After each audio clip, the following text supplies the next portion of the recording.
Now, here we go! Here we go! Welcome backstage to Rock on the River 2, Part 2 in the VIP section. By a quick show of screams, anybody know who this guy is? Yeah!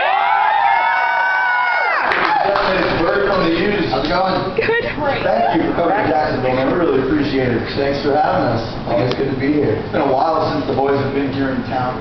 Yeah, quite a while. Lots of change for you guys. A couple more albums coming out. You guys are now independently run in terms of a label. It's about time. You want to talk about the process going from the label to the independent run, where you guys are in charge of all the content and all the music?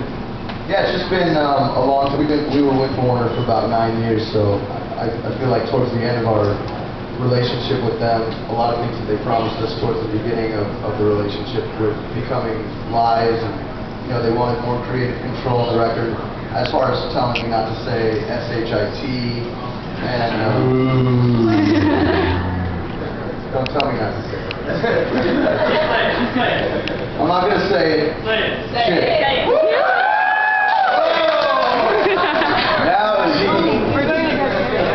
It's been a dream of ours to be able to just be free and independent and do whatever we want with music and make whatever kind of videos we want, say whatever we want for a long time. So it was perfect timing, and we're happy we had Hopeless helping us distribute the record, obviously. So it's been really good, man. It's been a really positive thing. I gotta tell you, as a profession, we work with the record labels, but more and more you see these bands coming along saying, we don't want to sign our lives away to a label that wants to run our lives. We're artists. We're the people who have the vision. It's great to see artists going out doing what they want to do for the fans, for themselves, doing that kind of thing. I think you guys should be applauded for that. Thank you, man. It is all about the fans, and we are fans first. We're just fans of music as well. That's why we do what we do, because we love it. And it's not nice having a bunch of suits try to tell you what's better for your art, for your music. So let's talk about what's gotten you to this point in terms of music. The band always writing very raw, emotional tracks, whether it's the music, whether it's the lyrics. Where do you guys draw that inspiration from?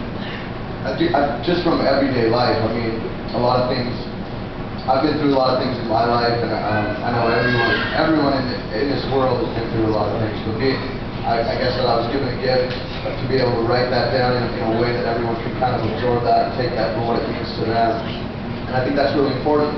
The music that I identify with, the artists and the writers sometimes are broken and discouraged, and that kind of negativity feeds the positivity in people's lives. It's interesting you went down that road. We talked about creativity and emotion, hate and love, and everyone always treats you as though you should love yourself. But a lot of times it's easier said than done, and I think what we find with a lot of artists is that they struggle to find that balance of loving themselves while loving everybody else. Talk a little bit about how that's played into music as well. Yeah, just like I was saying before, everyone has issues in their lives, and just because I'm in a band doesn't make it any different from anyone else out there. The issues and struggles that we go through on a day-to-day basis. Some days I'm completely 100% sick of myself, and that's okay. Moving on from that, learning to appreciate what you have to give to the world is what this new record is all about. Now, you were walking down a pretty dangerous path not too long ago in terms of drug resist or the way you were treating yourself. How's everything going with that? It's great, man. It's one day at a time, and I feel like it's just daring to take that first step. If there's anyone out there who struggles with addiction or any kind of problems like that, there's help for you all over the world. There's people to talk to. I think that the most important thing to remember, especially for me in my life, is that I don't have to face this alone. I can ask for help.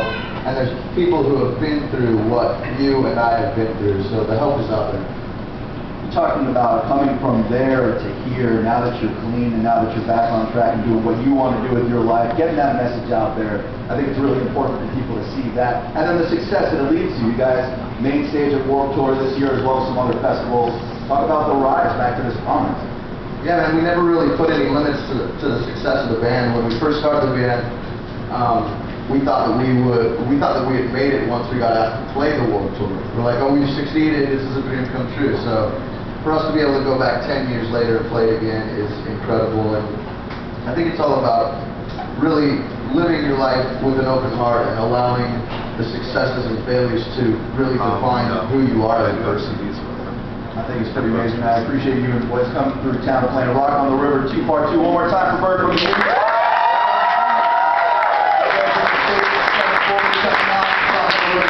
2.